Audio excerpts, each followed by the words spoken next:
Adobe Photoshop, Illustrator, Premiere Pro, after effect এসব সফটওয়্যারে বাংলা লিখতে হলে আমাদের অনেক ঝামেলা পোহাতে হয়। ঠিকমতো লেখা আসে না, যুক্তাক্ষরগুলো ভেঙে যায়, অথবা কিবোর্ড থেকে একটা কি প্রেস করলে যে বর্ণ আসার কথা সেটি আসে না, ইত্যাদি ইত্যাদি আরও সমস্যা। আজকের ভিডিওতে আমি দেখাবো কিভাবে আপনি উক্ত সফটওয়্যারগুলোতে খুব সহজভাবে প্রফেশনালি বাংলা লিখতে পারবেন এবং যে কোনো বাংলা ফন্ট ব্যবহার করতে পারবেন।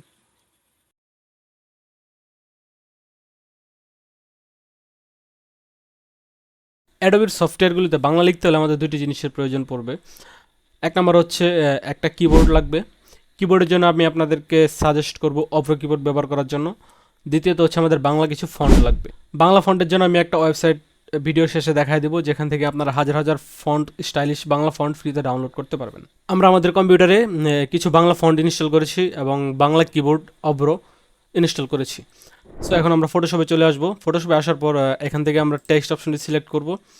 এখান থেকে আমরা বাংলা কিবোর্ড থেকে বাংলা সিলেক্ট করে দেবো, আর এখানে বাংলা একটা ফন্ট সিলেক্ট করা আছে। সো আমি যদি এখন লিখতে চাই, ভেঙে যাচ্ছে, দেখুন আমি কিন্তু লিখতে পাচ্ছি না, আমার লেখাগুলো ভেঙে যাচ্ছে, কেমন জানি হয়ে যাচ্ছে।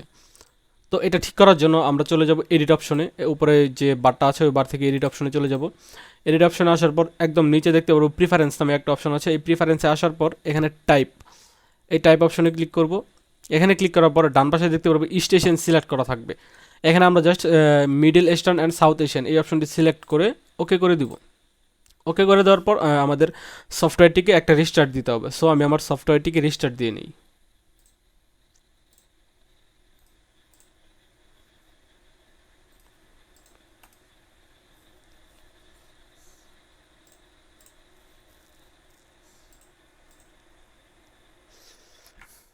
ওকে, এবার কিন্তু আমার সফটওয়্যারটি রিস্টার্ট হয়েছে। এখন আমি এখান থেকে টেক্সট অপশনটি সিলেক্ট করলাম, এখান থেকে কিবোর্ড থেকে বাংলা সিলেক্ট করলাম, আর একটা বাংলা ফন্ট দেওয়া আছে।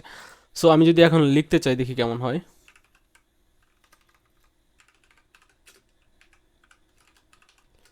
এবার কিন্তু আমার লেখাগুলো ঠিক হচ্ছে, ভেঙে যাচ্ছে না। সো আপনারা কিন্তু এভাবে একটা সেটিং করে ফটোশপে বাংলা লিখতে পারবেন। আমি এখন ইলাস্ট্রেটরে চলে আসলাম। ইলাস্ট্রেটরও সেম কাহিনী। জাস্ট আমরা উপরে যে বারটা আছে ওই বার থেকে এডিট অপশনে যাব। এডিট অপশন থেকে প্রিফারেন্সে যাব। প্রিফারেন্স থেকে আমরা এখানে টাইপ অপশনে যাব। টাইপে যাওয়ার পর দেখতে পারবে এখানে শো স্টেশন অপশনস এবং শো ইন্ডিক অপশন, এই দুটো অপশন থাকবে।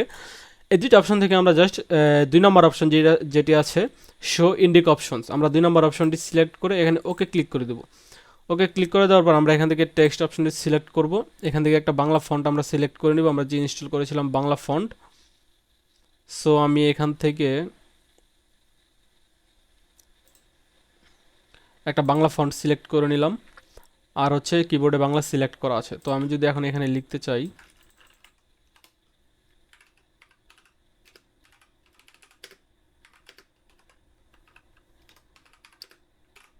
এখন কিন্তু আমাদের যে লেখাগুলো আছে এগুলো আর ভেঙে যাচ্ছে না। সো এইভাবে কিন্তু আপনারা ইলাস্ট্রেটরও এই সেটিংটা করে নিলে বাংলা লিখতে পারবেন। বর্তমান সময়ে বাংলা ফন্টের জন্য সবচেয়ে বেস্ট একটা ওয়েবসাইট হচ্ছে লিপিঘর.com। আপনারা এই ওয়েবসাইট থেকে হাজার হাজার ফন্ট ফ্রিতে পেয়ে যাবেন, ডাউনলোড করতে পারবেন ফ্রিতে। এছাড়া রয়েছে প্রিমিয়াম ফন্টস, আপনি চাইলে প্রিমিয়াম ফন্ট ওনাদের কাছ থেকে কিনে ব্যবহার করতে পারবেন। এছাড়া রয়েছে আরও ফ্রি ফন্টের এখানে অনেক ফন্ট আছে যেগুলো আপনারা ইচ্ছা মতো ডাউনলোড করে ব্যবহার করতে পারবেন। অনেক ফন্ট আছে, হাজার হাজার ফন্ট আছে। আপনারা এখান থেকে আপনাদের যে ফন্ট পছন্দ হবে সেটা জাস্ট ডাউনলোড করে আপনাদের কম্পিউটারে ইনস্টল করবেন। কীভাবে ডাউনলোড এবং ইনস্টল করবেন সেটা আমি দেখাই দিচ্ছি। ধরেন আমি আমার এই ফন্টটা পছন্দ হয়েছে, তো আমি এটা জাস্ট ডাউনলোড বাটনে ক্লিক করব। তারপর আমরা জাস্ট এখান থেকে সিম্পলি ডাউনলোডে ক্লিক করে দেব।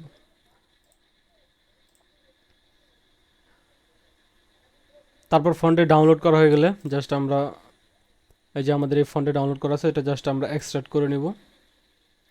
এক্সট্রাক্ট করার পর যে ফাইলটা হবে এখান থেকে আমরা আমাদের ফন্টগুলো এই যে দুটো ফোল্ডারের ভিতর পাবো, এই 3টা ফোল্ডারের মধ্যে থাকবে। আপনারা জাস্ট এই ফোল্ডার থেকে সবগুলো ইনস্টল করে নেবেন। আপনাদের কম্পিউটার জাস্ট এভাবে সিলেক্ট করে ইনস্টল করে দেবেন। সো এই ফোল্ডারটা ইনস্টল হয়েছে, এখন এই ফোল্ডারটা ইনস্টল করে দেবো আমরা।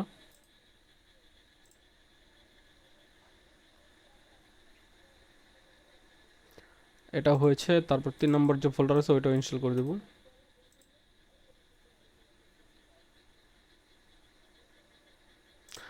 সো আমাদের কিন্তু কম্পিউটারে যে মাত্র যে ফন্টটা ডাউনলোড করলাম সেটা কিন্তু আমাদের কম্পিউটারে ইনস্টল হয়েছে। এখন আপনি যদি ফটোশপে যান বা ইলাস্ট্রেটরে যান বা প্রিমিয়ার প্রোতে যান, যে কোনো অ্যাডোবির যে কোনো সফটওয়্যারে যান বা যে কোনো জায়গায় লিখতে চান না কেন, এই ফন্টটা কিন্তু আপনি পেয়ে যাবেন।